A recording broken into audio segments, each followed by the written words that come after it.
You guys remember Vanessa from BrainCraft, right? Tell these people about the animal that you just told me about, please. Right, so I've been fascinated by the Tasmanian wolf, also known as the Tasmanian tiger, Thylacine, because it's like a dog with a pouch. Dogs don't have pouches. Dog with a pouch. Okay, wait, we gotta get to the bottom of this. Meet the Thylacine, also known as a Tasmanian wolf or Tasmanian tiger, a medium-sized meat-eating mammal that as recently as the early 1900s lived on, you guessed it, the island of Tasmania. Unfortunately, local farmers liked their sheep more than the Thylacine, and eventually they were hunted to extinction. The last known Thylacine died at a Tasmanian zoo in 1936. But that isn't what makes the Thylacine so interesting.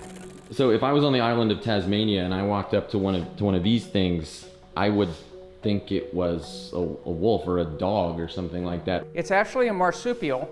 So are kangaroos and koala bears and wombats, possums, things like that. So this is more closely related to a kangaroo or a possum than it is to the wolf that it looks like in its anatomy and its shape. And yes. Fossils and DNA tell us that mammals like wolves and mammals with pouches last shared a common ancestor about 160 million years ago. Another pair with a common ancestor that far back, a hummingbird and a velociraptor. The Thylacine is about as distantly related from a wolf or a fox as it can be and still be a mammal. But just look at them. The posture, the long legs built for running, their skulls built for sniffing and with massive muscle attachments for biting. Sure, they have pouches and a few other important differences, but they look so similar to a wolf. Way more similar than a hummingbird and velociraptor. So how is it that two animals this distantly related could come to share so many similarities? There are two biological explanations for similarity. Two animals can be similar because they shared a recent common ancestor. Wolves and coyotes, for example, are similar because they had a recent common ancestor. Humans and chimpanzees, it's not accidental that we look very similar because we had a relatively recent common ancestor. But there's another explanation for similarity, and that's called convergent evolution. Convergent evolution. It's where organisms independently evolve similarities, all thanks to natural selection. A penguin, an ant, and some YouTube guy all walk into a bar because we all have legs. It's not a very good joke, but if we go back to the common ancestor between me and a penguin, it already had legs and they were built a lot like mine.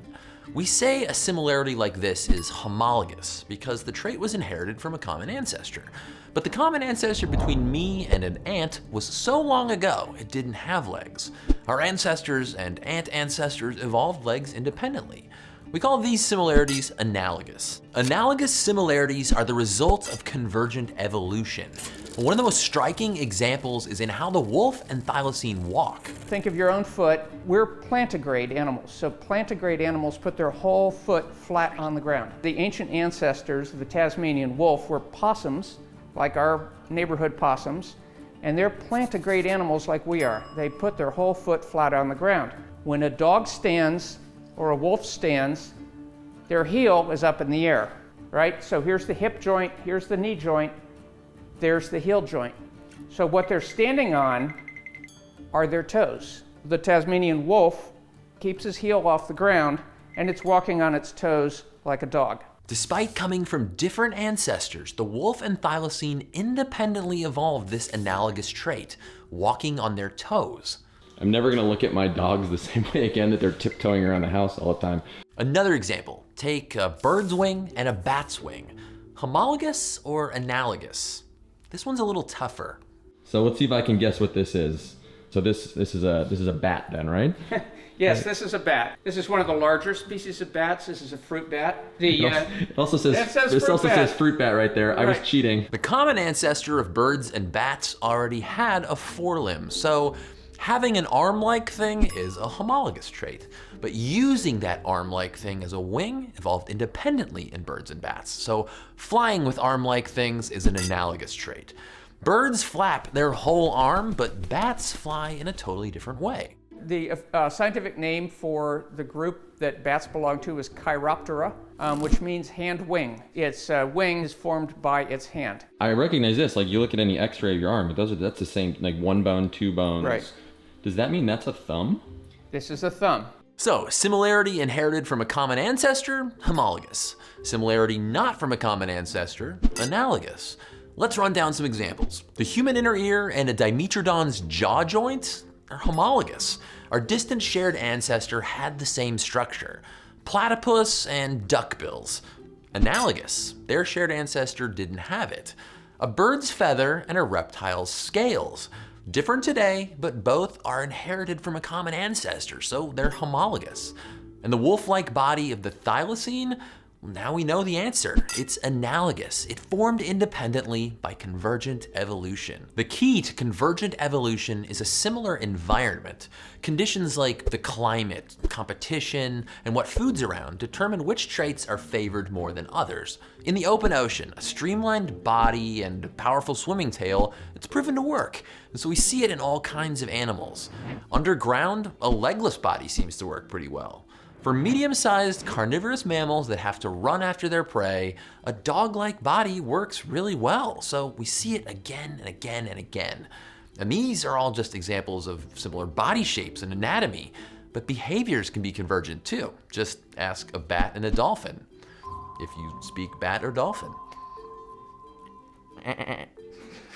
None of these are best. There's no such thing as perfect traits. Having a streamlined body is not the only way to be successful in the ocean. Just ask an octopus. And having a dog-like body is not the only way to be a successful hunter. Just ask a bear. But even though evolution doesn't march towards some ideal form, I've got to say, thylacines are particularly awesome. They show us an important lesson. Not all similarities are the same. Stay curious. I want to say a big thank you to Rob. This is awesome. Thanks for introducing us to one of the coolest, weirdest animals I've ever seen. Favorite marsupial? Favorite marsupial? Mine too. Wow, quick to pick a favorite marsupial, aren't we, Joe? What, should I pick kangaroos, Vanessa? I like wallabies, they're cute. Okay. And thank you to Vanessa You're welcome. for helping. Can we see the pouch? Well, only if it's a female. Yeah, well, there it is. Right there. There's the folds. Right there. Oh, okay. Looks like you guys are doing car work. Checking out the brakes. Of a different kind. Hey guys, thanks for watching this week's video. The power of evolution and natural selection never cease to amaze me. If you love this stuff too, and the fact that you're still here tells me you do, you'll probably enjoy checking out the science videos from our friends at Seeker. Like this video, all about how scientists are currently studying the intelligence of other animals. I don't know how smart the thylacine was, but turns out things like recognizing faces, using tools, and communicating with language aren't just human tricks. They explore those and more over on Seeker.